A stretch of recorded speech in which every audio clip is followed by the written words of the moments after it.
Hi, everybody on Instagram. And if you're joining on Facebook, just give me a moment. I'm just setting up. But I did come on Instagram live because I did want to make it clear that I am live on Facebook with my guests. So I encourage persons to join me live on Facebook so you guys can engage in the comments there, please. I pinned the comment. My Facebook page is Cleta Soul Child. So look for my Cleta Soul Child page, and then you'll see me going live there with my guests. Sorry, I just trying to double check something. But if you're here on Instagram, thank you so much for joining. If you're also on Facebook, thank you again for joining us on live today. And the topic for today is the future of mass gatherings. And for those joining in on Instagram again, please join us on Facebook so you can engage in the comments. I will be up on live. However, you won't get much interaction from me here. But you're free to stay on here, but please join live on Facebook, okay? Hi, my darling. How are you? Shout out to Peter. Nice sis. But yes, guys, join me live on Facebook.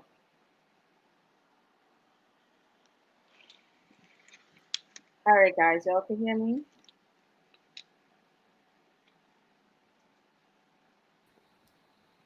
I guess I typically give them 5 minutes anyways to join the live. So let's just give them 5 minutes to join on Facebook since I just announced it on Instagram. Hi, Brianna. Hi, Dexter. I really wish Instagram, but I guess it wasn't designed for that, eh? It don't work for me in the capacity that I want it to work, but Instagram doesn't make it make Have to leave some upgrades. They have to leave something for the upgrade. sense. Yeah. But at the same time, that's Facebook's thing, so you can't entirely that. And I want to shout out to my Toastmaster president. Shout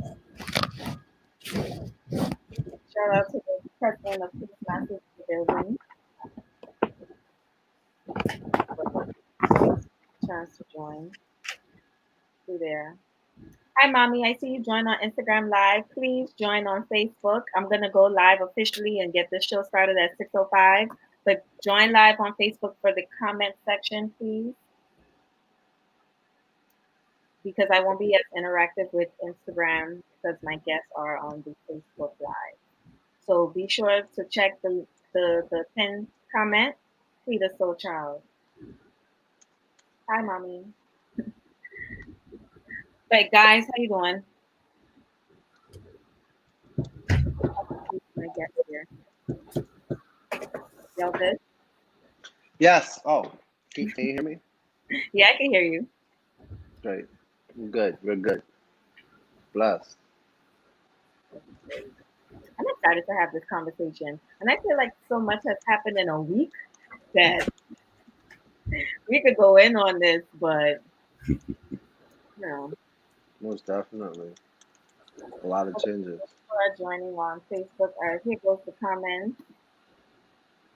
Can y'all see the comments on my No. Facebook page? Trent, you see I'm. it? You see it? Oh yeah, I can see it now. Okay. Shout out to Ty at Social Scope. If you want to get your Facebook, not your Facebook, your Instagram branded properly, she is the person to go to. Hey, Top. So persons just joining on Instagram, It's I'm officially Parker. live at 6:05. Well, not going live, but getting started at 6:05. So please join us on Facebook and interact in the comments there. My Facebook page is Cleta Soul Child, and that's where my guests are, and that's where the show will be taking place. Okay. And also be sure to share the link if you can. Share the link.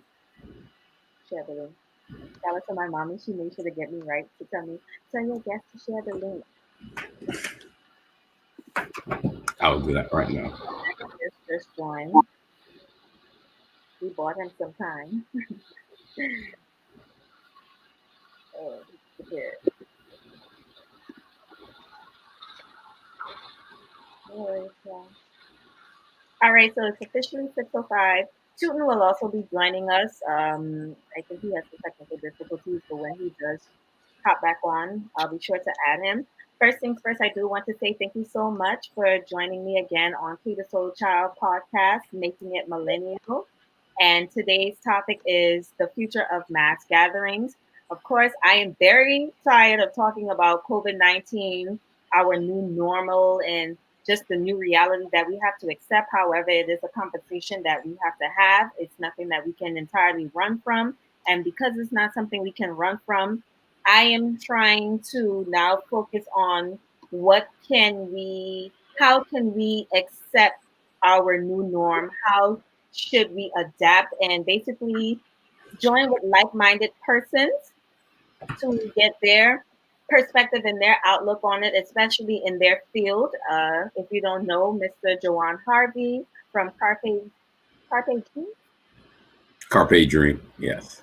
Okay, got it. And Mr. Trent Dickenson here live with us as well. And I want to first allow them to introduce themselves, tell you who they are. So, Jajuan, you on my screen. You can go ahead and speak first. Hi, my name is Jajuan Harvey, and I am the CEO and founder and part owner of Carpe Dream, alongside with DJ Shakes. Awesome. Shout out to Shay. Trent. Without some more Well, stuff, I could go on, um, but that's I'm, it. I'm sorry. No, that's good. My name is Trent Dickenson. I'm with Marketing Brothers Group. My partners are Sharif Parm and Giovanna Robinson, Stutters. Okay, awesome. And I just thank you so much for joining me on this platform today and having this discussion with me on this live. Tueton will be joining us shortly, and I'm sure everyone knows who Tueton is. Sir Tueton Williams with Homegrown Entertainment. I'll say that on his behalf. So by the time he joins, Shout out to the shout out to Tueton, of course, late bird, but that's okay. But yes, I just want to thank everyone for joining us on this live. And first things first, what I want to say is COVID COVID 19 is not going anywhere for a while. From my understanding, Russia just came up with a vaccine, and that won't be going global until January 2021. Anywhere, anyone. I don't know how I feel about a vaccine, but unfortunately, this is the reality. Even now, am I the only person that when I get frustrated, say I have my mask? Well, first of all, here's my mask. Shout out to TCI Girl Things as well. And you're about to go in the store because you've been living all your life not having to worry about having something covering your face. And then you halfway into the store and the security tell you turn around because you got to go get your mask. That is the most frustrating thing to me in the world. That is just not something that I want to get used to. I feel like my circulation is always just blocking off and it drives me crazy. However, I don't want to put myself at risk for COVID 19 and I don't want to put persons that I care about at risk with COVID 19. Now, the thing most about definitely. COVID and the whole social distancing, which is very vital for us to do in order to remain safe and reduce numbers, is that we can't gather the way we used to. I don't know when last I've been inside the church. I know when the churches do open up, I am going to be a faithful attender because honestly, it's the simple things we take for granted, you know? Yep. Most definitely. Right. Don't forget, guys, I'll be putting the comments up on the screen, so I'm multitasking. But yes, and at the end of the day, it's one of those things where definitely I'm not taking church for granted, but at the same time, I do miss my social life. And right now, partying has a very, very negative, outlook because people feel like nothing good comes out of partying. And I don't want to say I agree or disagree. Once you do it responsibly, and I think that's the conversation that I want us to focus on now today because COVID 19 is not going anywhere. We can't continuously judge persons and bash people for having their intimate gatherings.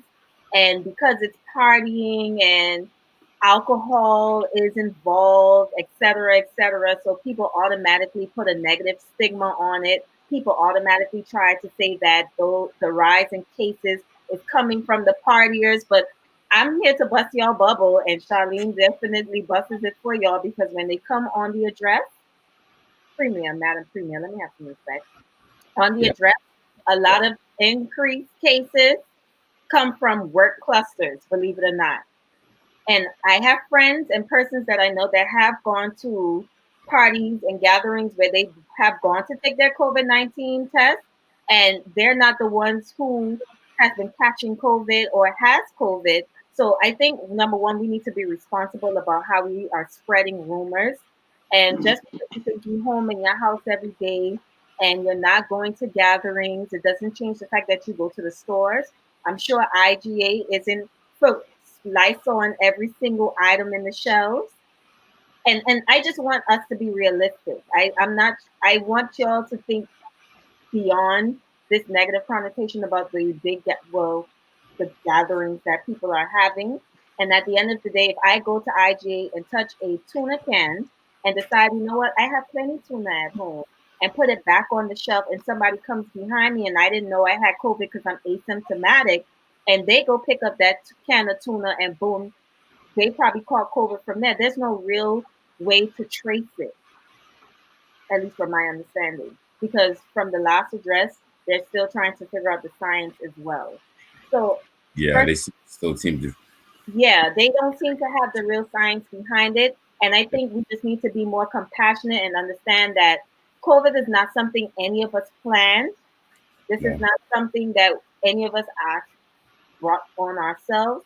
So we shouldn't be quick to judge persons and drag them down because we find out that they have COVID. If anything, we need to respect people that are honest about the fact that, hey, I contracted COVID-19. So if you knew that you were exposed to it in some way, somehow, you do the right thing to secure yourself and your family.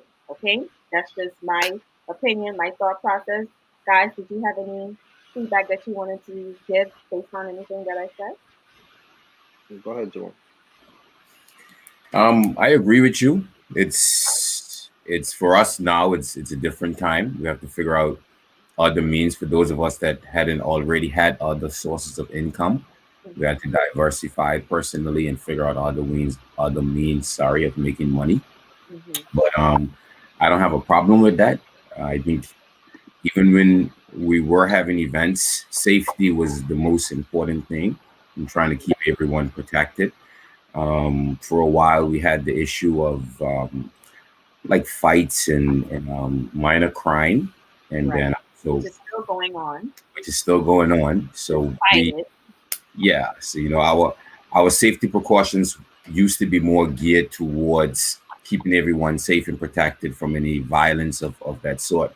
Now that focus has broadened into to more health based and be making sure that persons can enjoy some entertainment, but in a safe, COVID free environment or in an environment that they can maintain the social distancing that is required and wearing your mask and that type of stuff.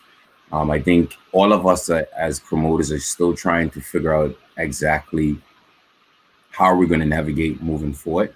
For me, the whole up is I don't want to contribute to the spreading of the virus. So that's been Carpe Dream's main reason for not having any events, or we don't have anything scheduled on the calendar for this year. Nothing that will be indoors at least, or that will require mass gatherings in a close proximity. We've been looking at some other options for outdoors where we can be able to spread the crowds out. It's like a skybox thing that we used to do, but it will be Mhm. individual skyboxes catering to like households. So you'll be able to book entertainment or book a box for the 2 or 3 members in your household, or maybe up to 4, and then we'd have the boxes spread out in the correct distances. But all of these things we're still trying to work on and navigate through. But most important for us right now is the safety of everyone else and not contributing to the spread of the virus. Okay, that's I, awesome. 100%. I agree with him on everything that he said. But I was having a conversation with a few promoters too, within not only here in Turks and Caicos but internationally as well.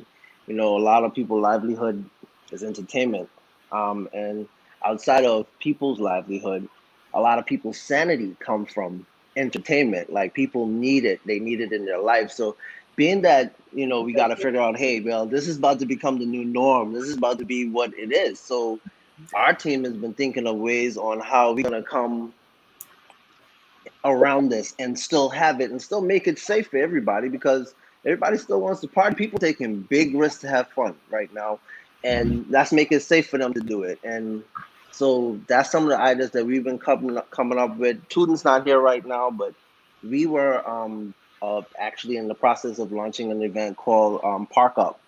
And Park Up basically is you're coming inside your car with your people who you have with you, and you guys come inside there. We, of course, are going to put every procedure in place, which we actually spoke with health, which was the right way to go about it. We spoke with health first, finding out, okay, how do we go about this? Because we still want to do this.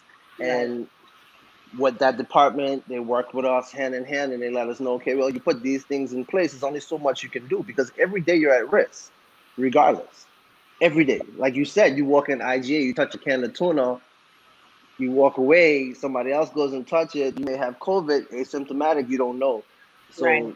So we call it trying to work in the new normal, because this has to become the new normal. We don't know exactly when or even if the vaccine's going to work in the future. So Right. And our whole thing I would is like to get the moving vaccine. forward. I don't And I believe don't Moving think forward. anybody's lined up rushing to get the vaccine. So right, right, even with the vaccine coming out, I don't think we're gonna have at least probably a year or maybe two until people become comfortable enough, if they ever do, to take the vaccines. Personally, I'm not. I saw her comment. Like she said, promoters can do. I just wanted to respond to that. She said promoters can utilize every option, social distancing, but if the concert goers aren't responsible, so in reality, it still is the promoter's responsibility. So you got to really put things in place, and that's what it comes to. We were thinking about it, because at the end of the day, just like anywhere else, we follow the rules. You go to Disney World, you wait in line, you don't cut, you don't do. You just gotta absolutely. implement the rules. You gotta make it known. If you don't do it, leave. You understand? And that, it just gotta be a no nonsense policy. And we know this is very serious. So you want to party and have fun, you and your friends can come, but be responsible. Right. And I want everyone's grown too. right. I wanted to ask you a question, Trent, because I noticed that you mentioned that you guys reached out to the health department with regards to the upcoming show, and Yes. I do. Are you able to give us some feedback about how that went? And I Um, applaud you guys for not at doing that. this moment. No. Not at this moment.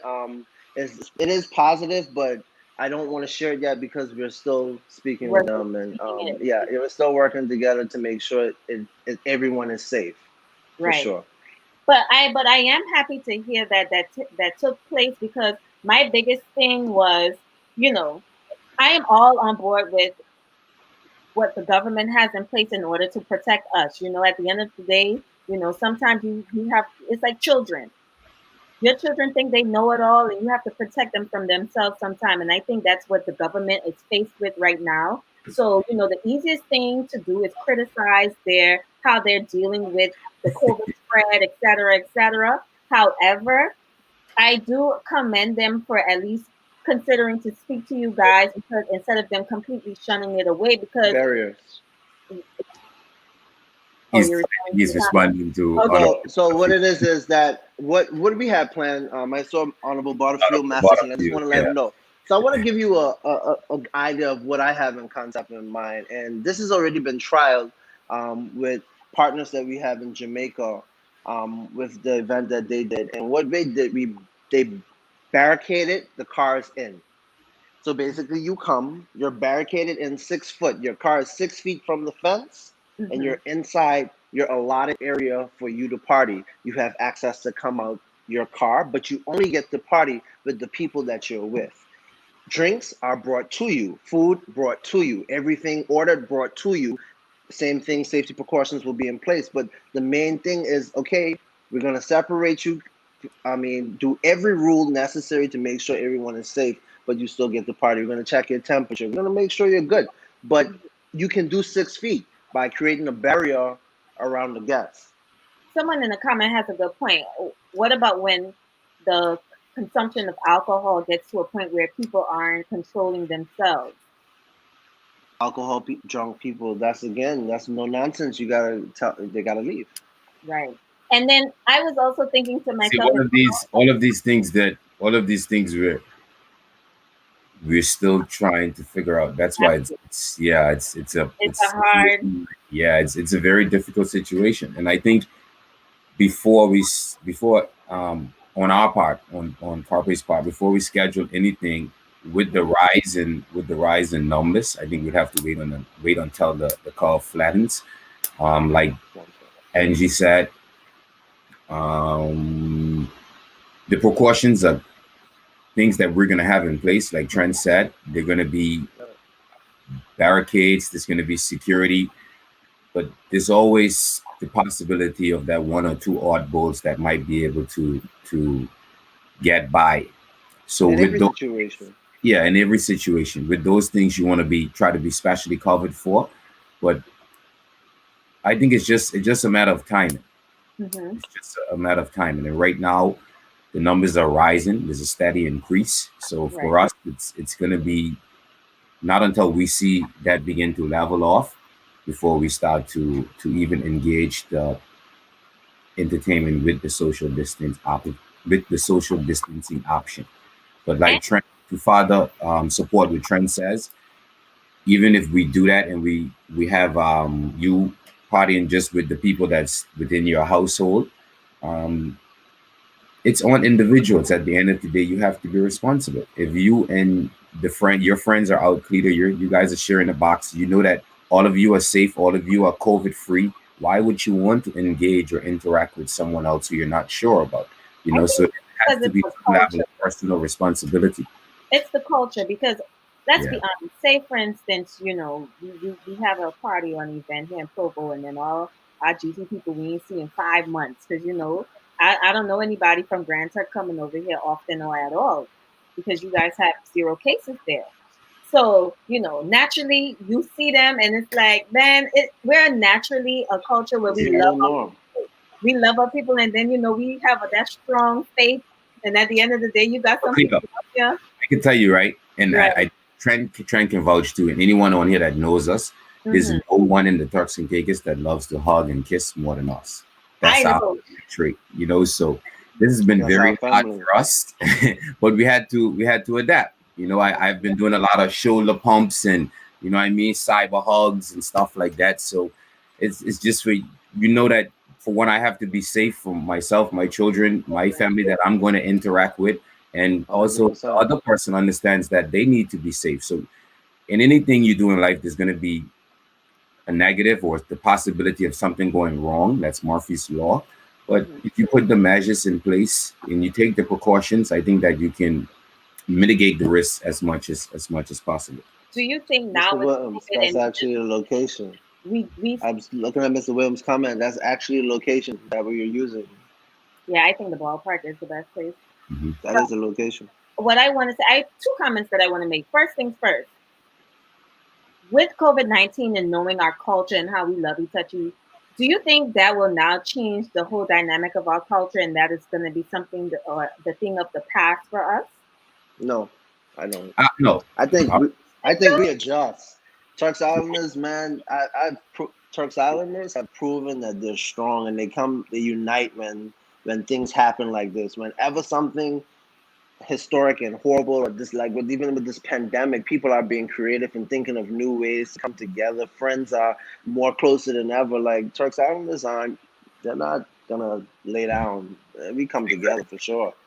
Right. Exactly. And then my next question is, perhaps with the events, maybe now events will have to have a cap on it with amount of persons. Say, for instance, if you have a ticket and you're only selling 50 tickets because you can only assure that 50 people, how you have your setup. So you think now it's going to be a cap on number of persons being able to attend? 100%. Yeah, it would have to be. in order for Has you to to be. So it's maintain the not going to be social open now. distancing. People really going to have the RSVP. And you know, what I hope this changes the culture of us showing up late. It is pissing me off when these parties be starting off at I two know that was o'clock in coming. the morning and all these things. I think people have I been want locked down so on-time long they can't parties. wait to get Let's out. have on-time parties. That's what I'm here for. I want on-time events. I feel like in the States, like people here, no shade to nobody, but I feel like Turks and Caicos down in this thing, they could party, but I feel like y'all can't really party. I remember living in the States, me and my cousins, them, ladies free before 11. We got to be out of our house by 10:30, and we ain't coming home till 4 or 5 o'clock in the morning. That's real partying. It's true. What was To, you think it's too to early to answer Mr. Butterfield, I think he's asking when would be the appropriate, when we think would be the right time to have parties. How can you estimate the right time? you probably came on late when you addressed that, but you can address it again for him one more time. Um, the best, what I said earlier, Mr. Butterfield, there's no way. That's like predicting when crisis coming. This you can't predict it. You just have to be prepared. So that's the same way it is with us right now. Is no telling when things are going to change. So we have to keep watching the data. This, like I So said, all is a steady rise right now. So for us, we would like to see that at least flatten out or start to go down before we would entertain any mass gatherings.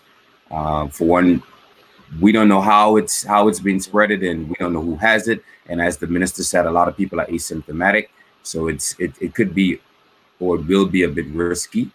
So I would say for us, we're giving it until the end of the year. We'll play that tentatively to see how the numbers play out, and we'll make a decision based on that. Well, for marketing brothers, we definitely working with health, and I'm going with everything that health is saying. But I am being innovative. I'm not gonna sit down and just be like, okay, so the cases are gonna rise. It's not like the world gonna work that way. I'm not gonna work that way. How I work is that okay, there's a problem. We have a wall. Let's figure out how we're gonna get over this wall and figure out how to make it safe for everyone. Because guess what? Children still have to go to school, right?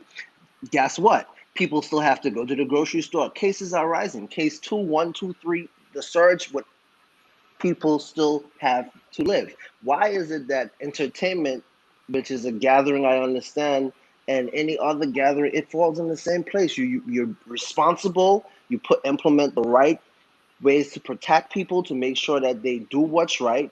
And after that, that's all you can do. That's what the world is doing. Any store you go into, they will spray your hand. They will make sure you're wearing a mask. They will put everything in place. That's what I'm gonna do as a promoter. I'm gonna place everything in place to keep everyone safe, to make sure that no one life is in danger. But at the end of the day, it's still the adult to protect themselves, be responsible for what they do when they're out. But I'm also gonna put things in place where if you're not thinking, I'm gonna think for you.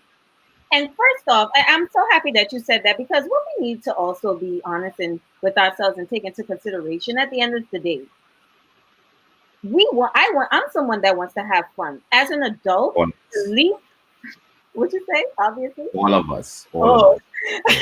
so yes, I'm someone that likes to have fun.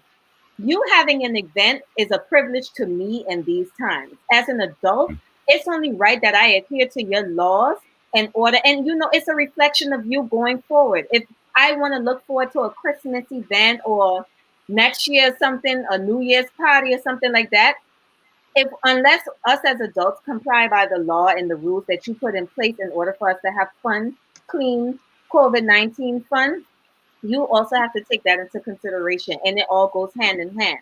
We're all Someone in this put together. We have to work together in order for it to work and Yes. prove to the government that we 100%. are Look how respecting us. creative they got with graduation. Look how creative that was. It made people What did think. they do? Graduation still was I success. didn't They have made a stage. a Rondo. People walked the Yeah, that's stage. important. Parents were in their cars. They were blowing, honking their horns. Oh, People that's got creative. true. That It's was. a new norm. They also It's did the it's same the thing new with their norm. rally the other day. You have to think. We gotta be able to continue to live. We want to protect You know, people, make sure they're safe, but we still gotta live. just to clarify, Miss Williams' misconception. No, Chawa, we don't prolong shows to sell drinks. We actually sell more drinks if people come out earlier. If people come out earlier and they're mingling and having fun, we tend to sell more drinks that way. The So late we bird has make arrived. less money if you come out at 1, 2 a.m. And you're only at the venue for about 2, 3, 4 hours. We make significantly less money. I want to also make a comment though, but let me tell you what I think is people's fear as well, as far as not to say that only the young generation parties, but because we're the ones that perhaps even if we contract COVID-19, we're more likely to bounce back quicker and recover. So it looks selfish when they see us gathering and stuff like that, because their biggest clapback for us is that, oh, y'all young people, y'all can recover better, et cetera, et cetera. So what is your comment about that? Because that's the biggest thing. People come at us that, oh, you young, you healthy, you gonna be fine. It's old people like me, et cetera, et cetera. So how would you guys counter argue that? I mean, the stats pretty much kind of argue that we've had young, old, middle age, pre-existing conditions, people that were perceived to be healthy, all died from coronavirus. So I think that's again a misconception. Right. Tueton, welcome to the party. Persons are trying to Yo, come in. hello, hello, hello. Can I you guys kind hear of me? introduced you Yes, already. Tueton Yeah, let me Williams from Homegrown Entertainment. Late Bird is now his new nickname. allow me to apologize for coming on late. I'm used to the Instagram where I have a time appearance. So I Yeah, kind I of ain't allowed planned my to. day. I planned my day to be on like around 6:30. I didn't realize that it was a whole group conversation. So apologies. But I'm sure that Trent and Jajuan is saying everything that I'm thinking as well. So the information is getting spread out there. I'm trying to get on my laptop so I can look cool like these guys. I'm holding my cell phone right now. So you guys give me a few more minutes and I'll be in the conversation. Anyway, that's so great. But yes, also what I would like to say, so Trent, if you don't mind me saying, you just got back home, right? Have Yeah, I you did. you were in Florida? Yes, I was. maybe you just into putting people business out there like that. He put it first because he put it on Twitter. Oh, Yeah, I okay, did. Oh, all right. Right. So, I'm mindful. Come on now. Yeah. So did you Yep. So I just then? did the process. I just traveled from Turks and Caicos, went to the States, and did went to see everything about exactly how it was going on. I had my own personal business to deal with, but I Okay. went out there and like I said, it was the same way home. As we got off the flight, every aisle you look, every turn you take, there's sanitizer, they're spraying, they're cleaning, they're making sure that they're safe. Everyone's trying to protect themselves. So everywhere we went, every shop that I entered into, same thing. You have to spray your hands, clean your hands before you go inside. They're following people in the aisles and they're cleaning. You're wiping down your own stuff. I'm in fear, so I'm walking around with antibacterial wipes. Everything I touch got wiped. Um, so, but like I said, everyone is adjusting. I saw that they've created the new norm. Their life has to continue. So every store you go in, there's plexiglass up protecting people. You're seeing plexiglass everywhere. So there's no face to face, and they have the signage 6 feet. They're doing what they can to let life continue. Okay. Have you gone to I like movies or I got anything? tested. I got tested. I'm negative. Did you go to the movie? I want to know what it's like because honestly, I I didn't think go to the movie. no, like so, like when it comes to the leisure fun stuff, so you don't even I know. went to the mall, and when I was at the mall, it was really empty anyway. So people aren't really out, and Hmm. who the people who are there, they're wearing masks and Okay. they're following the rules. So to me, it was normal. It's just the new norm. I knew that I had to protect myself and go out and make sure I was covered because again, I was going to be traveling back. I wanted to come back because if I had a negative test, couldn't come back home. So I was definitely trying to keep safe while I Right. was over there. And then I liked even when I got back home. I want to commend health too. When I got in, it was such a good process. I kind of got annoyed, but I was like, man, this is a good annoying. Like, I'm happy I'm being annoyed by this because it's, can I please see your documents again? Let me check your temperature, sir. Boop, let me do this. And I love it. Hand sanitize, please. Hand sanitize, please. And it made me feel good coming back in and see that we're on point. We're not letting people come in. We're not slipping up. They're definitely on point. Big up the health department. They're Were there a lot definitely of people doing on their the flight? part. My flight probably had about 50 plus people on it, for sure. Okay. And that's another thing that we have to take into consideration as far as tourists coming here.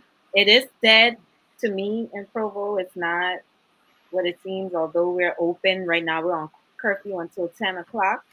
However, what I will say is that we do have to find ways to entertain the tourist industry.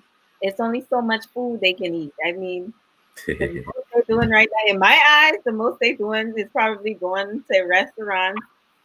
They don't even have fish fry on Thursdays. I wonder if fish fries. I doubt fish fry will even come back this year. I think a lot of the stuff is going to come back. It's just going to be different.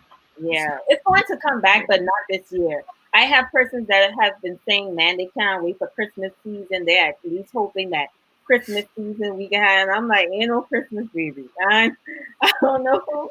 Bubba like out of bus, but ain't no Christmas this year. We can't cancel Christmas. You just want to cancel Christmas? I'm sorry, I'm not a fan of Christmas. We have to adjust. We have to. Man, you can't take that away from your kids. They already, everything has been taken away so far. I don't have no kids, so naturally Christmas is whatever to me, But maybe we're gonna end up Maybe we're gonna end up having Christmas celebrations back in the family islands. Those people from North or South, Grand Turk, those persons that are COVID free will head home and do your party in there. You take your tasks, probably the same precautionary measures that they're taking. I was trying to have go to carnival, Lord Jesus. I dismantle that too. That hurt my heart. So what have you guys been doing in Grand Turk as far as, just family? Because y'all are COVID free there. So at least from what we think. I've been seeing everyone on the beach. The beach has been big. Families gathering together on the beach. I've been seeing a lot of beach activity here. For sure. Grand Turk, I mean, it seems pretty normal.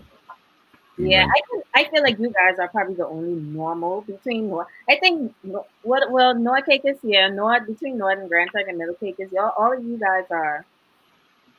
Yeah. Well, for North Caicos, I mean, we've been normal, but since I think we got 12 cases now, you can kind of sense in the air that there's something going on. But we've been pretty normal, and I know you guys asked all the questions already. I just would like 5 minutes to just give a perspective of where homegrown is at in terms of mass events. So for us at homegrown, we feel as if that the only solution right now for us is to be innovative. I think the idea of waiting is not for us. We don't think that we should wait. We think that we should find a way to work within what's happening now. That means if we're going to do any event, we're hoping to make sure that we put everything in place that's going to make sure that every individual is safe. And I think as a country, we have the problem is that the government is putting everything in place that keeps us safe. The problem, I think, countrywide is that everybody's not adhering to these instructions. And I think it's the same thing for our events. We're going to put the rules in place, and we're just going to have to make sure that everybody is adhering to our rules and our guidelines. In any event that you're not adhering to those rules, then we have to get you out of the event. But that's just a solution here. I mean, if any one of you guys have COVID and we go to a event together, and I'm following the guidelines, I have my mask on, I'm keeping my distance from you guys, that should be enough for me to not contract the virus from you, based on what the experts and professionals are saying to us. So I feel like if we have an event, everybody have the responsibility of making sure that you are safe. And it's not even about the other person. It's not like driving where you got to drive for you and the other person. It's about you. If you're making sure that you're safe, if you're making sure you have your mask on and you're keeping your distance, then you're fine. You're not going to be infecting anybody else. You're not going to be getting infected by yourself. So I think it's a bit, it's not as complicated as everybody make it seems. It's just about you personally protecting yourself, you caring enough about yourself and your family to make sure that you are doing everything that you need to do to make sure that you and your family are safe. So if I have an event and I say I'm going to have 100 people at the event, make sure you wear your mask and keep social distance. It's up to you as an individual to come to the event, enjoy yourself, but follow those guidelines. And I think not only do we have to enforce it at our events, but I think countrywide, that's what we need to happen to see a change, a shift in the curve, making sure that everybody understands that it's your personal responsibility to make sure that you're safe, to make sure that the people around you are safe. There's no way we're going to have an event and we can, as promoters, any one of us as promoters can actually ensure that everybody is safe unless they take that personally. So I think I think all of us have actually been very responsible by not putting on any events right now and by kind of following the wave and see what's happening. But I don't want any of us to actually continue to wait. I think we need to start, putting things in place and starting accepting this as a new norm. Over in Jamaica, they're actually having events and doing all these things. The numbers are rising, not as much as rising before. They're rising still, but what they understand and what we need to understand as a country is that until there's a vaccine and until that everybody takes this vaccine and we have a solution to this problem, we're going to have to live with it. And the only way to live with this is to ensure that we're promoting to everybody, take care of yourself. Take care of yourself. Consider your family. Consider your friends. Take care of yourself. And if you take care of yourself, you take care of everybody around you. And if everybody can do that, I feel like we can actually go on living in this new norm until things kind of get back to semi-normal, if it even gets back to that point. So at Homegrown, we're looking at ways to, I think we need to have an event eventually. We need to have an event. We need to do something to get, because honestly, people being home is depressing. I'm getting depressed staying home. I'm getting depressed not even being able to socialize. I was in Provo a few days ago, and I was out with a few friends. We did practice social distancing the best way we knew how, but it felt so refreshing to actually have, to go out and see your friends and have conversations. And I'm in North, and I love North. But it's depressing to be locked down in your house or locked down in a situation so long. So I think for the mental health of the nation, that we just have to do something to get some of us out and just kind of enjoying the fact that we're alive, I guess. I want to interject and also say, now I read this maybe a month and a half ago. I don't remember which country, but they did say, first of all, guys, wearing your mask is definitely changing the curve of the increase in COVID-19 cases. It is changing the curve in COVID-19 cases. So guys, wear your mask, because like Tueton said, you could very well be in front of somebody that has COVID and you just don't know. And for me now, I don't think about waiting to know if somebody is symptomatic. No, for me, I just treat everybody like they asymptomatic. There are some people that can be asymptomatic that I'll take a risk for, like my immediate family members, where I can't shake it. I can see them every day. And at the end of the day, it's not their fault. I can't judge them if they contract COVID. It is what it is. It's life. But then if you're going out to public places, me and my friend, we were just riding the other day in the car together. And I told her, man, friend, I love you, but you go to work every day and you don't know where I is. So let's just ride with a mask on. And it's nothing personal, but that's what's actually changing the curve for the increase in cases. People following the instructions. That's what normally happens when you do what you're told by the health officials. Things get better. Yeah. Right. And that's the thing. And you see the memes and stuff going around where it's like, the problem with COVID-19 is they have one with people in the workplace. You're in your friend's home. You're in your home. We let our guard down. Basically, we feel like, oh, it's just Tueton, So we let your guard down. Time not to been IG and touch that same tuna can I was talking about, But I think the opening of schools is going to play a major role in how soon we can get back to mass gatherings and large events. Once the kids get back to school, they What was the The update on that? government would have have Right? already figured it out, right? Because most classes in the Turkson government classes hold more than 30 kids in a class. What was Easily. the verdict of that? Because the last address that they had in regards to that, I didn't really get clarity. And from if it were me in government, I don't know if they thought of this. Hopefully they did because I didn't watch the whole address because I didn't get it. However, I feel like more than likely with government schools, especially if they insist on remaining open, they'll have to put the children on shifts like A shift, B shift. Classes run from 7:30 to 11. How many hours is that of school? And then the other set come in from, they give them an hour gap, 12 to 4 o'clock, 5 o'clock. That's the only way I can see that really working for the children. But the kids it, are, it's weird with kids. They're rebellious. They don't take it, they don't understand the seriousness of it. So they're gonna hail their friends, touch up their friends. Put their hands straight in their mouth. They don't. They it Right. don't for care. me. Well, I feel like For the me, youngest at kindergarten and stuff like that, I don't think they do the move. I mean, from grade one up, sure. as a parent, I wasn't. Oh, I'm still not in a rush to have my children back in school. My Hmm. mom is the principal of the Una Glinton Primary School, and she is ready to get back to school. I don't think there's anyone that's more afraid of COVID than her in the Turks and Caicos Islands, but she feels like the measures that at least her school is able to put in place that they should be able to protect themselves and their students. Hmm. With their new building, they have more than enough space that they'll be able to spread the students out and have a sufficient or an amount in each class where they're able to social distance. And then she's saying one of my questions was like the lunch breaks in bathrooms. She was saying they were gonna do like a timetable schedule. Every class would have like a time where they're allowed to go to the bathroom. So those Okay. students would, yeah, and they have bathroom attendants there already. So what the bathroom attendants will be responsible for is making sure that only 3 students are allowed in the bathroom at a time.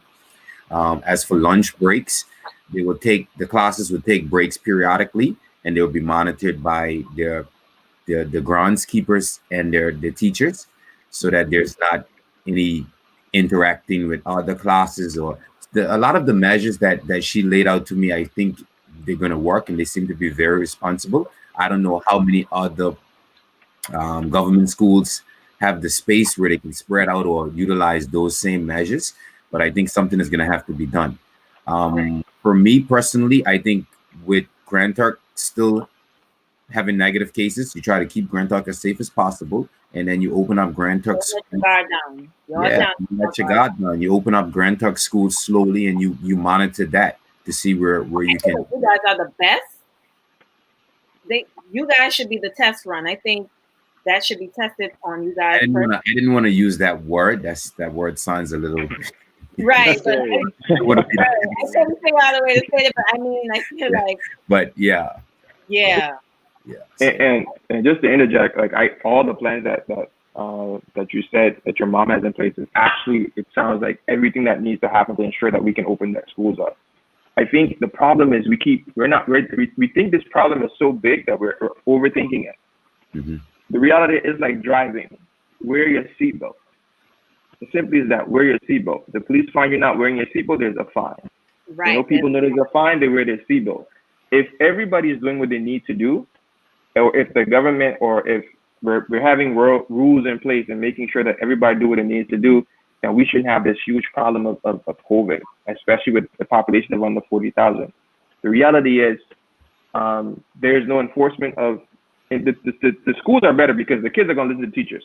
They have control over that. They have control over that. As adults, it's a bit more complicated to control us adults because of all of our freedoms we think we have. But if we as individuals do what we need to do, we can beat this thing. And the problem I'm seeing now, I see the case rising, and everybody is complaining about that government is the reason why it's happening, or trying to find someone to blame for this. The reality is, and the sad reality is, that if we can't get these numbers down to 0 by end of October, November 15th, Thanksgiving the latest, the tourist season that you guys expect to have, or that we are waiting for to have to help us from March, is gone. Yeah. So this is no longer, for me, this is no longer a political thing. This is no longer a government thing. This is no longer an open school thing. This is no longer having a mass event thing. This is a guy, we have to save our economy type thing. Like this is almost do or die. And Still in gotta live. addition to doing the promotion business, I'm in tourism as well. So it's like do or die. Like we have to take personal responsibility for these things and make sure that we have less than 90 days. In 90 days, we have to ensure that we're at least below 10. Because if we're not below 10, people are making plans to take vacation. They're not going to come into a country that has a very small population and a high case of COVID. So I think we need to promote. We need to open up the test promotion. I think opening up, in a sense, help us to get it right, get people sensitized to how it's going to be living in the new norm.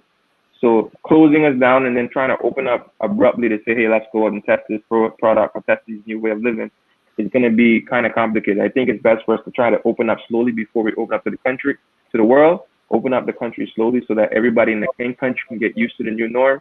And then we open up another level to international travel. But we have to get this thing down in 90 days or else. And I don't also know. want to say that I'm big on the youth. And it already bothers me that even prior to COVID, I felt like there wasn't enough here for the youth and children. And now to even with COVID-19 taking place and how we were just discussing what will be the new normal for them with school, I feel like children learn best in the schools based on how they interact, etc. So we do need to get a handle on this because it's already hard enough that they can't hang with their friends, go outside and play the same way, etc., etc. So we also need to take them into account because they need a future. This can't be their future with them being home on their tablet all day, e-learning and stuff like that. As much as I'm sure there are parents doing a great job of ensuring that their children are doing their courses online, that's not. We didn't grow up like that. There's a lot of parents who can't afford tablets too. Don't forget, everyone in the same Yeah. position too. People keep forgetting that finances. One aspect, affording the tablet. Then you need And I think it's important.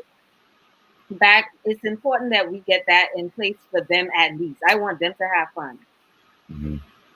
Yeah, but to Trent point, I think you think about online education. Online education is not $5. That computer, that internet, like it's expensive. And in addition to and I think a lot of families can't afford to have individual laptops or devices for their kids, to complete online schooling. And then I think government got to look at it as well. If you're going to tell me I have to keep my kid at home, I think you need to tell me, you need to give me I need a tablet. I need a tablet and probably some data as well.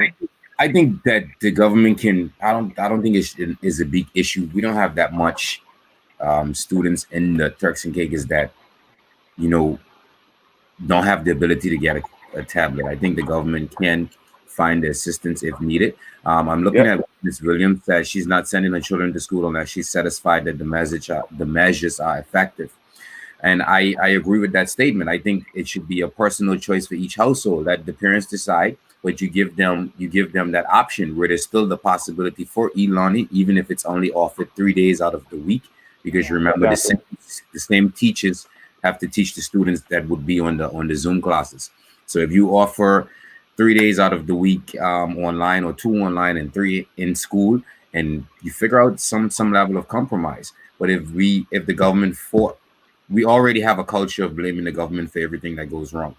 If the government force our children to go back to school and they start contracting COVID-19 and taking it home, and there's a wild spread, this country will never forgive the government for that. So that's a lot of right.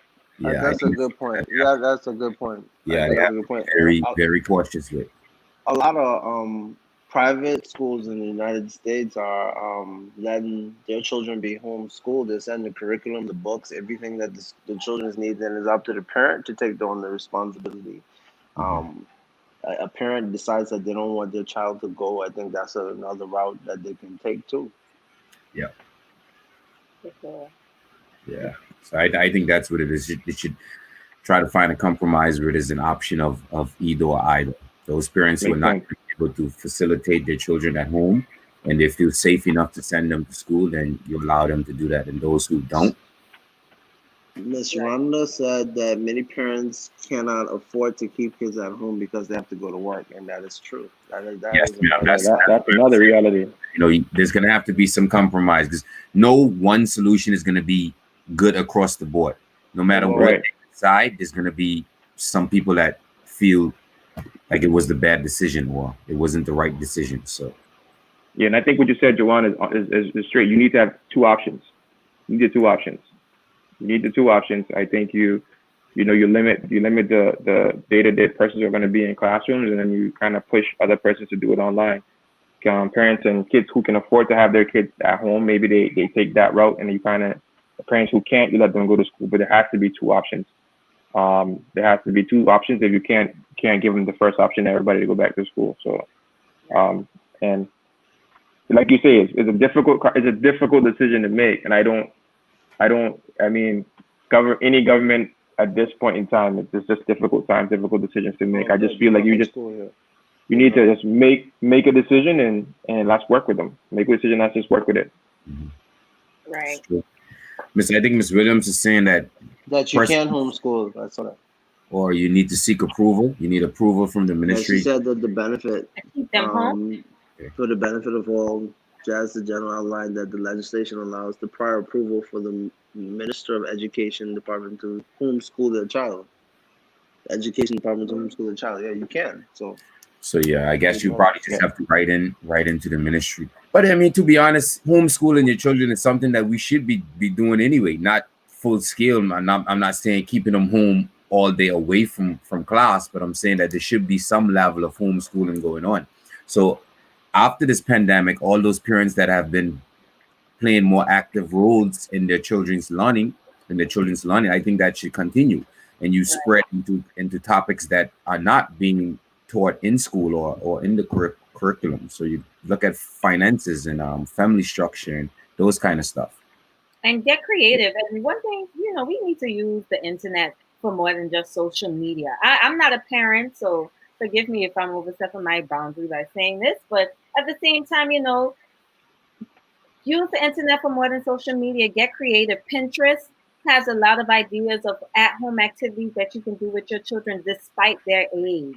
Now is the time to get them involved, get them active, create a schedule for them. You can go online. They have little schedule things. Find something that correlates closely to your child's age, and you can tweak it based on where you live. Today, we're walking to the beach, and then you create it, make it into a math thing.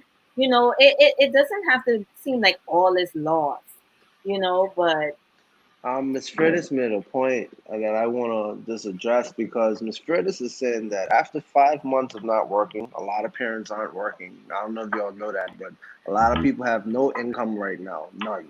Right. After 5 months of not working and saying that I have to say my child has to go back and go on the internet, which is $62 for minimum with tax 68.99 to just sell. I don't have a dollar in my pocket. School is my option to help my child continue to get educated. So it is a real touchy thing You when know, it comes to you know how how you're we gonna do you it. know how we address that. It if I understand correctly, the agreement between Digicel and Flow with the Tucson Caicos government is that they provide free internet access to the schools. Obviously, schools are no longer going to be functioning the way that they used to. So there should be some type of grant or voucher system put in place that if you have a child in your household that is in school, your internet needs to either be discounted or the government finds some way to subsidize it and make it free. These are not things that are rocket science or can't be fixed. And it just Exactly. that this is an election season. So if we know that we need these things, then you push this agenda. You push for internet, free internet or discounted internet for students. I don't think Yeah.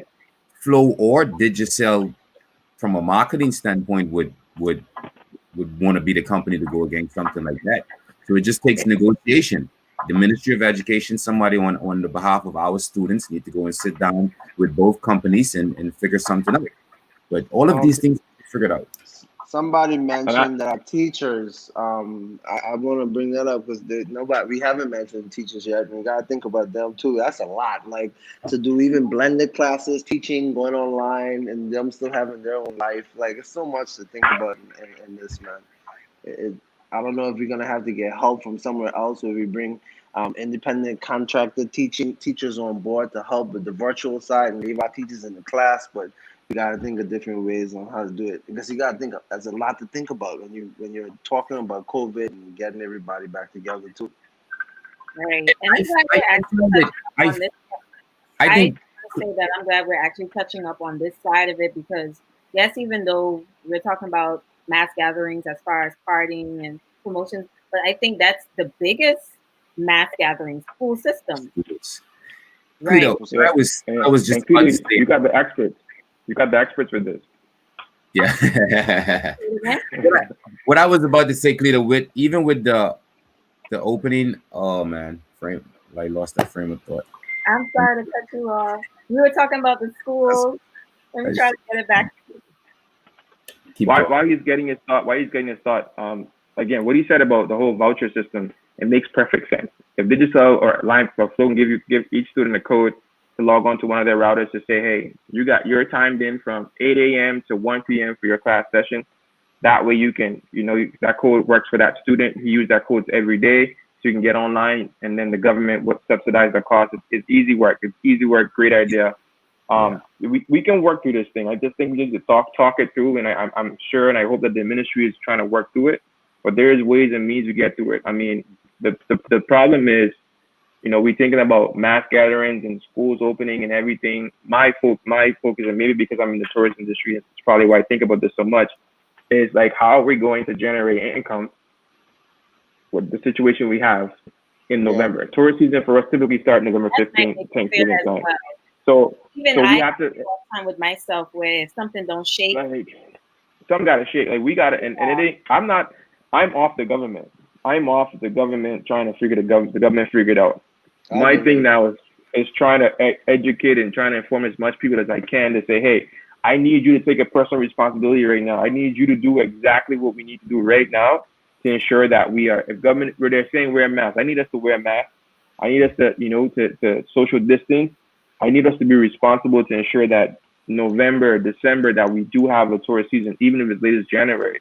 Like, we have to do something in place. Government can put things in place to make sure that there is money in the economy by the stimulus package. Maybe that updated or a new version, stimulus package 2.0, will probably be a different solution to this.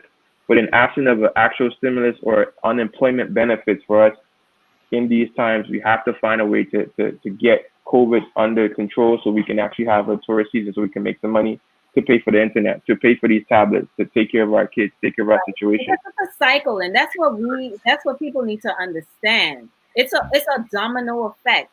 No one area will suffer.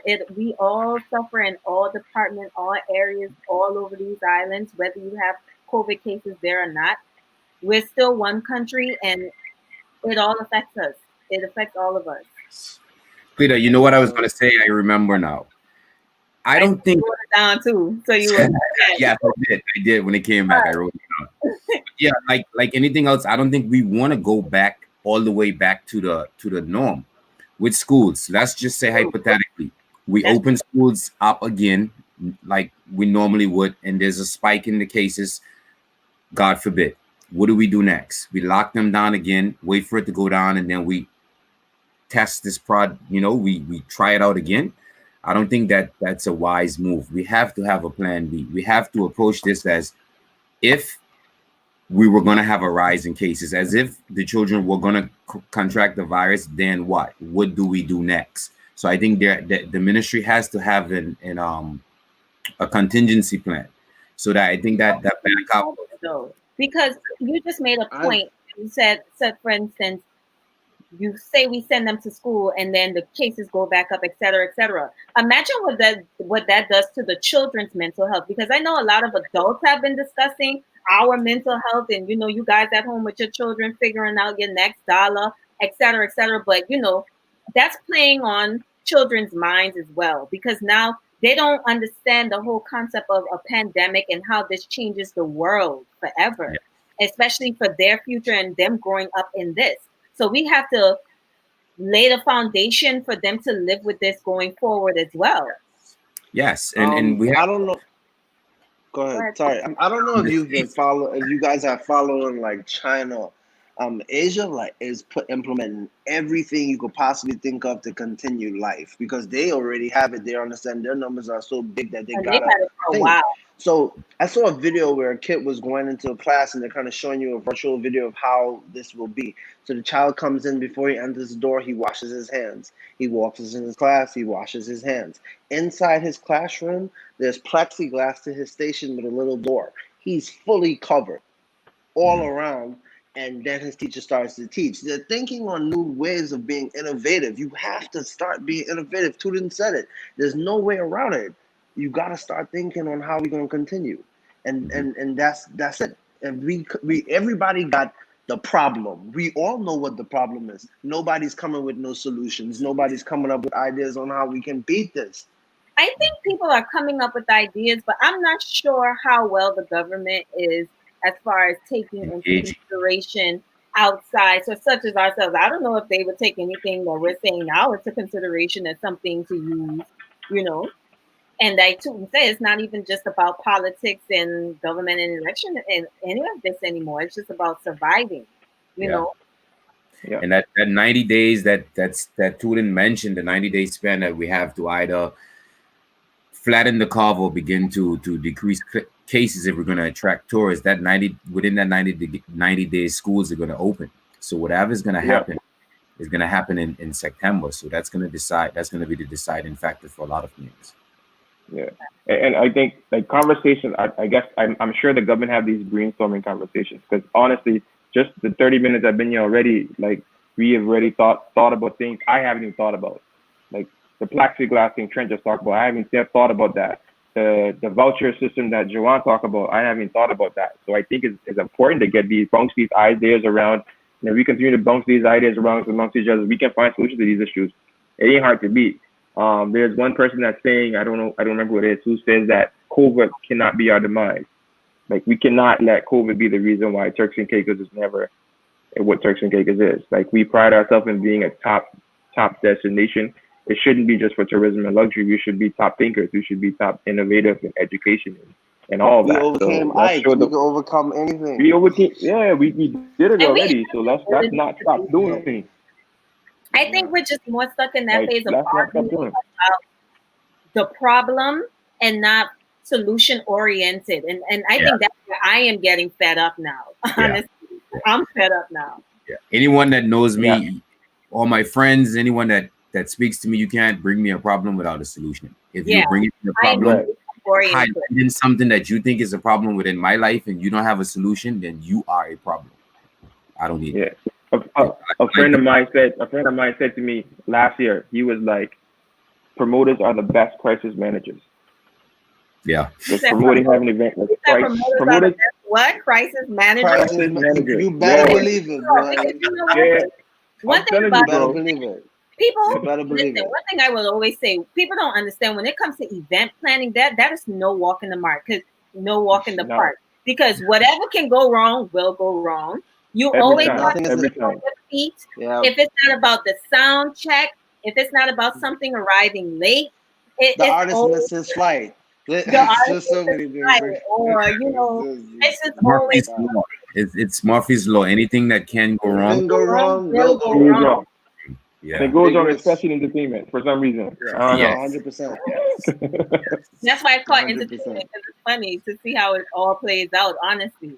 And then people like me behind the scenes don't know no better. Exactly. The time I did what I came to do, listen to some good music, vibe. I pay my money. These boys ain't got this too. Yep. Exactly. Trust me. You don't know the pressure, boy. You don't know the pressure of trying to bring entertainment to Turks and Caicos. It's a heavy weight. Trust me. It is. Just like even the BRT brand, bro. These guys had events, been doing events all their lives. And the hardest place they ever did an event in the world ever was Turks and Caicos. Right. Same thing. It's a different monster. It's a different monster. It's just a different monster. Special, yo. We are It's a special, different mindset. special, We're special. special. Like you We're want this special. client, so you want to do some stuff here. You got to be on point. You know, it's just a different environment. We're special. And I mean, I feel like we can do an event anywhere in the world now because of what we have to deal with. Yeah, Turks and Caicos people are not easily impressed. No, They're pretty much used to stuff. So you got to come correct every time. Nishiba, Nishiba here has a comment, and it says we need enforcement. Everyone, particular liquor store in Provo is loaded with people, no mask, no social distancing. I'm tired of calling the police. Why not shut the business down? Send a strong message that we will not tolerate this behavior. Find the individuals breaking protocol. Our biggest problem throughout our country is lack of enforcement and accountability. I definitely agree 100%. with I agree with that. Totally agree. I agree. But I Miss, agree with well, Miss this is Wilson my for comment that sure. I want to make, and I can very much understand what you're saying, and I feel like I know which bars and liquor places that you're referring to. The thing with that is, at the end of the day, the government can't.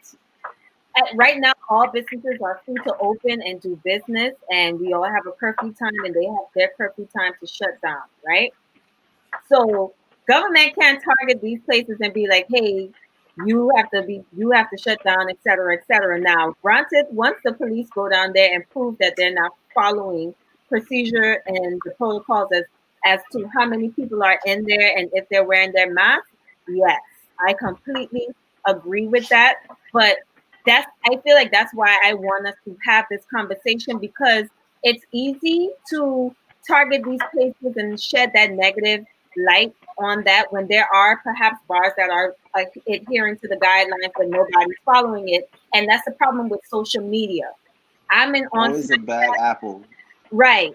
I'm on Snapchat one way, snapping me and my friends, and I must have got my mask halfway down, but then maybe there's a group of people in their own corner doing what they're supposed to do, but because me and my friends are on Snap and the video is going around, so it just sends that negative light. Now you're trying to find out who buys this.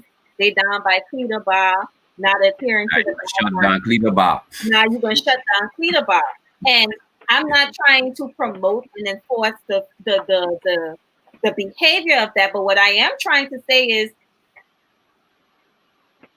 it's only so long.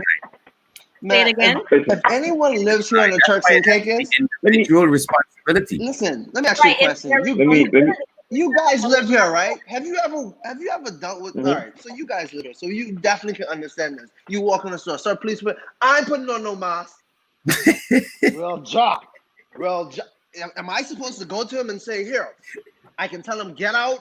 This is where we live, man. This country is like that. This is where we live. Tell your mom put on mask. They're gonna tell you. The only tell me you can't enforce. What they can tell you, Trent? What they can tell you? Tell your mom go put on a mask, not me. Tell your mom go put on a mask. So when you tell them, all right, you gotta get out, then we got a big scene. I mean, we do it. We try to enforce every time, and I see people do it. I see businesses try. I watch it. It's the responsibility of the person. You have to hold the individual responsible. So if you see Cleta on a video, something irresponsible, her and Tueton got this big party in this gathering, then I find you 1,000, Tueton 1,000, and everybody else that was around there. I agree. But as for the establishment that sold them the bill, you can't really hold them accountable all the time unless they're breaking the rules that the Ministry of Health has set out. Great. And most of them you see on the door, clear as day, wear your mask, social distancing. I've seen it. In order to be open, you have to have that up. Now, they should enforce it. If someone walks in without it, have security throw them out right away. But we live in a place where people ain't easy, boy. I can tell you that. As for the businesses, the government has persons going around on all the islands, checking the businesses to make sure that they're in compliance, make sure that their staff is wearing the mask, make sure that they're asking the persons that enter the facilities to wear their mask. So that has been going on for a while now. I think it probably needs to be amped up a bit more. But yeah, individual accountability. The reality is, like you said, individual accountability. Now, that's it. If we have to be real, in Turks and Caicos, we have a real lax approach when it comes to law, like the laws of the land. When I go to the States or Canada, even when I jump in a car, for some reason, I put that seatbelt on automatically, not even thinking about it.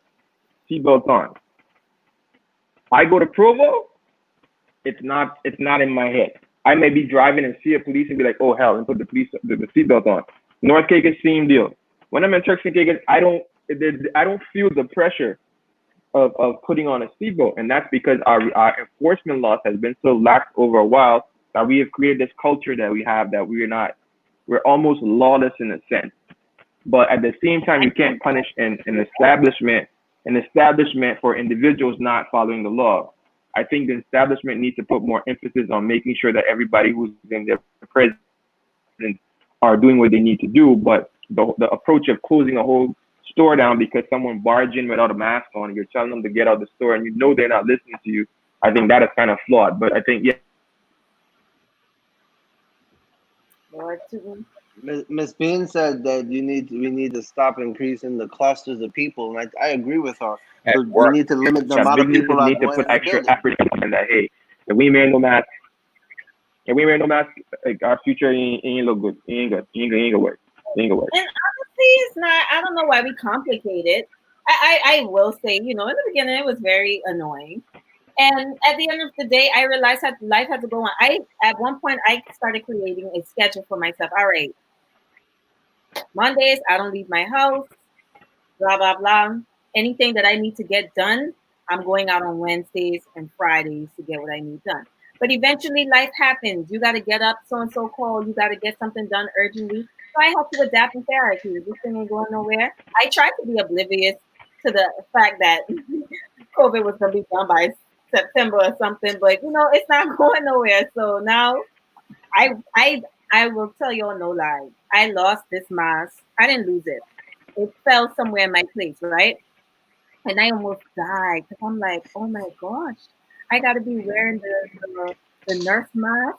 And I took this mask for granted, but I want y'all to know now that I found my mask, listen, in the house, I appreciate my mask so much more because now it's a part of me. And folks, stop abusing those. I used to be that person talking about people driving with their mask on in the car. Yeah, be me now. Not even intentional. Wash those masks and stop. Yeah, managing those disposable masks. I know people that have one disposable mask hanging up in their car for like 2 weeks now. Keep in a store. They're disposable for a reason. Yeah. Wash your masks. You saw the video with the guy talking about people with a dirty mask. You jump on the car, the mask fall on the ground, you pick it up, whop, whop, and put it back on your That thing will get you sick, people. But I mean, it's just such an inconvenience. Sometimes you just be like, man, I'm not going back, man. Yeah. Something else gonna have to get me, man. Yeah. Somebody who don't want to be the first person in contact with COVID. No. It will never let you live that down. I can hear the old people telling you now when you go. You bring that COVID up here. Listen to me. That's why I make sure I post my results on WhatsApp. Like, yep, I'm clean. I already getting stares from the time I land. Like, hey.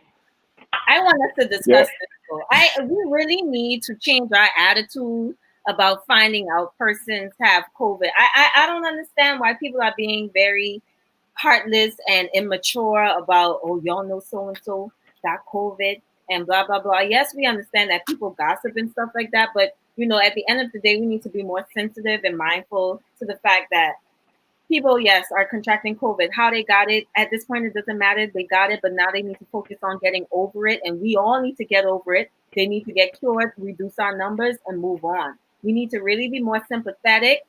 And I think that's the problem now. And I think that's why persons aren't coming forward to either voluntarily get tested or know they've been exposed to someone with COVID, but they're too embarrassed or ashamed to go get tested. So they're pretending like everything is good and they're still walking around spreading it because they're probably asymptomatic because they figured if no symptoms show up on me, I'm okay. So I don't have to go get tested. But people are doing that because they're afraid of public scrutiny. And we need to change the dynamic of that. We need to be very mindful and very sensitive about. We need more testing. Yes, we do. We need testing. That's we need testing. Sorry to say, we need testing. Like Listen, everywhere else I'm is gonna able try to to go test. test next Everyone week. keeps saying Grand Turk doesn't have a case, but how do you know Grand Turk doesn't have a case? and listen, I heard the minute. I don't know if this is right. Someone told me that the minute I didn't listen to the press release. The minister said he's going to try to test 150 persons per day, right? And if that's the number that he said, I calculated that. That's like 150 per day times 30 days. We're gonna take 6.5 months to test 30,000 people, bro. It can't be 150 a day.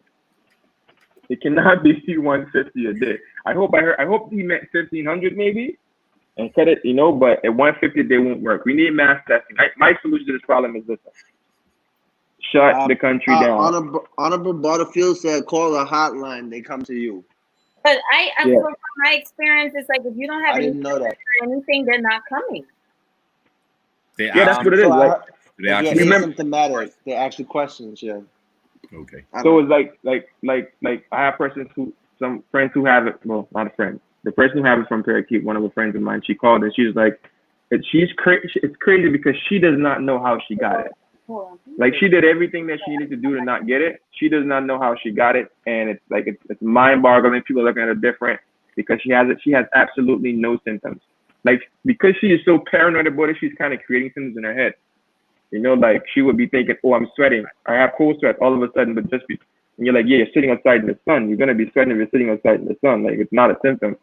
And it's crazy because the stigma of it. But we have to. I think I did that. I can swear to God, I was up. I was over the pandemic. I sold myself. I told myself I had it. Hell yeah. I asked him. I was like, yo, I got it. I got it. And I ain't gonna lie. You start to tell yourself you get it so much that I was sitting here feeling every symptom of COVID and I didn't have COVID at all. I'm dead serious. I'm telling you, I did this. It's a mind thing. I did this. Yeah, it's a mind thing. It is. It really is. Well, I just want to say thank you guys so much for coming on. I don't know if anyone in the audience has any further questions for you guys before we start clocking out. We've already been on for an hour and 22 minutes, and it's been a great discussion. I don't know if you gentlemen have any last comments that you want to add before we depart from our lovely audience. Just my comment. I've been on for like maybe 50 minutes, and I know this was supposed to be about mass events and entertainment, but I would like to suggest to the government that they should hire me, Trent, and Jajuan to be their COVID-19 experts. I think we did a great job today, and we have all the solutions. So y'all give us a call. We can fix this problem for you. Share the lives of government. That is called the mastermind. When you have 2 or 3 or 4 minds come together, they create a fifth mind or a third mind or whatever the next number is. It's called a mastermind. So Ms. Williams makes a good point. I agree with that too. I think our issue here as well is just they don't have enough persons qualified. Then Cuba helped Jamaica. We got help from Cuba already, right? We got some help. Yeah, I think we got some doctors here. Cuba come because I was waiting on the report for that. I didn't know that they already. Yeah, they've been here. They've been here for a while now. Yeah, they've been here for a while. We haven't heard much from them since they got here. Yeah, but they've been keeping a low profile for sure. Yes, they're busy. Yep. We just need more testing, though. I really feel like we need more testing. We gotta test people. Okay. I'm with Trump. You got if you keep testing, the more you test, the number goes up. Let's stop testing. Yeah. You feel so? You think they're following the Trump ideology? They're trying. It ain't working. Is that what the more you test, the more numbers are gonna go up. So if you want the numbers to go down, let's stop testing.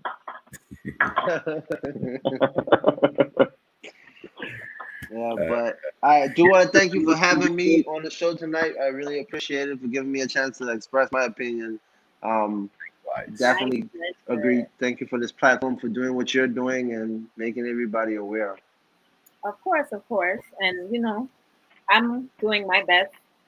I like to be transparent. I'm also a work in progress. There are days where I ain't with the mask. I won't tell y'all no lie. But at the Yeah. same time, like Tueton said, 90 days. I'm thinking about the future. I feel like I'm living more in the future than I am in the present right now because I'm so uncomfortable with how With the things are. present. I'm Yeah. so focused on like what can our future look like. And that's why I want us to have these conversations and encourage our friends and our company and the people around us to, do the right thing. But it's hard due to peer pressure, getting caught up, living in the moment. You're going through mental or emotional stuff. So you find yourself doing or being in places that you know deep down, but you risk it all still. And we just need to remember that at the end of the day, we need to think about our future, our economy. A lot of people crying about working. If you want to go back to work, this is what we have to do. This is what we have to sacrifice for a better tomorrow. Thank you, Edwina. Appreciate you, darling. So, yes, thank you guys in the comments so much for joining us. And, guys, Trent said what he had to say, Tueton, Late Bird. Any other I'm remarks? all good. I'm all good. Well, good. Thanks for having us, Cleta. Virtual hugs and kisses. Appreciate you all the way from the capital. Always. And North Campus, Trent coming home. This is very lovely. Y'all be sure to share this show with the government. Hopefully they do bounce it out here. So, 90 days. 90 days. 90 days, bro. 90 days. Y'all be safe. Real Everybody good. be Thank you. safe, y'all. Stay safe. So I Bless want you, to night. thank you again, everybody, for joining me on Cleta Soul Child podcast, Making It Millennial. Thank you so much, and you guys have a great week. Be sure to share this post. Go to my website as well, cletasoulchild.com. Subscribe, like, and comment on my YouTube page, Cleta Soul Child, and you can follow me on Twitter as well, Cleta Soul Child. Everything is Cleta Soul Child. So yes, have a great one, everybody, and enjoy your evening.